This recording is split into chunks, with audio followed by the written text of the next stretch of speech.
Today I am tasting a MidSummer Night from Todd Holland. It's an oolong. I always read the ingredients. Aronia berries. I'm gonna have to look up what that is. Mango cubes, which is mango and sugar. Makes me wonder if they dissolve. Flavoring and rose petals. Now I try not to drink teas with flavoring because I like to learn about teas, but I was in the mood for a pretty tea with rose petals, and it is the middle of summer, so I decided to try this tea. So here I always look at the dry leaves, and there's not too many rose petals. There's a few. Here's those mango cubes. Makes me wonder what's going to happen with those. This one here is the berries. They kind of blend right in with the rest of the tea. I do note that there are several, oops, I dropped it. You see right there next to the cube is a stick, and there's one right next to the rose petal. You see quite a few. There are quite a few sticks in this tea, which I find interesting. There are some stalks and stick teas that I really do love, but I didn't expect them to be in an oolong. And if you look at the individual oolong pieces, they are a variety of color, which means I think that they are oxidized different. So this may be some sort of blend of oolong, but it doesn't tell me what kind of oolong it is. So here goes, gonna do my tasting. So per the package, I brewed it at 185 degrees for 2 minutes, and this is the color. And over here on my computer, I decided it was on the brown on my spectrum that I created for my own tastings. And I smelled straight out of the package, and it was a very strong berry smell. You can see I've already looked up what aronia berries are, and if you want to pause this video and read, you can do that.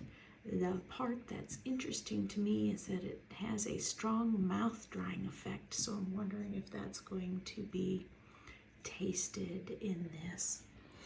I've smelled the wet, smelled the dry, and it was a just strong berry smell. That's all I smelled was this aronia berry. The little sugar cubes have disappeared. I'm also looking at this little leaf that is light and wondering what it is. But the smell of the tea is very much like wet, like dry, so that's always a good sign for me. I always look for that and think that that's good. So I've made a second cup and brewed it a little bit longer from the instructions. Taste about the same, but I can see I'm not going to get many brews out of it like I do other teas, because the flavoring is based off of flavoring and not the tea leaves. So here are my tasting notes, and this actually went much quicker. I tend to not like teas that I don't know where the origin is from or can read and learn about how it was processed. But I knew that about this tea and chose to get it anyway because I was in the mood for a blend. So the body was very delicate, not much body to it at all. The astringency, I thought it was bright and light. That was actually, I think it might have come from the flavoring. The taste, all I taste is kind of a sour berry. Cannot detect any of the mango. Don't taste much of a tea flavor either, but the flavoring, on the other hand, is not overpowering either. So I don't know where to go with that. Those are just my thoughts. It tastes good. I'm going to go try it as iced tea right now, because I think it would make a great summer iced tea. And it's easy to drink without sugar, and it's very smooth, so I do like that.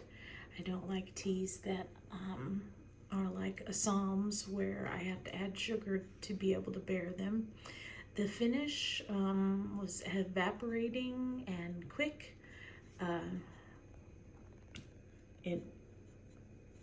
think that when you get teas with flavoring, the flavoring, you just swallow it and it's gone. You don't have much of a taste after you swallow. I liked it. I enjoyed drinking it, but it's nothing special to draw me to buy it again. But nothing against buying it again either. I mean, so it gets 3 hearts, and but that's for me personally, because I just am not a blended flavor person. I did find this note, this quote from the Midsummer Night's Dream. I wondered about the title, about Midsummer Night. Kind of did draw me to buy it. I wanted to try a flavor. I wanted to have pretty with the rose petals, as I miss that. I wish sometimes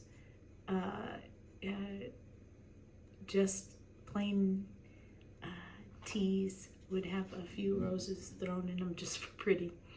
And you see this quote also talks about roses in it, and walking on the bank, and flowers. So I kind of like this quote. Okay, I've used this teapot to brew some of it up as some iced tea. Use my cold brew container to pour it into.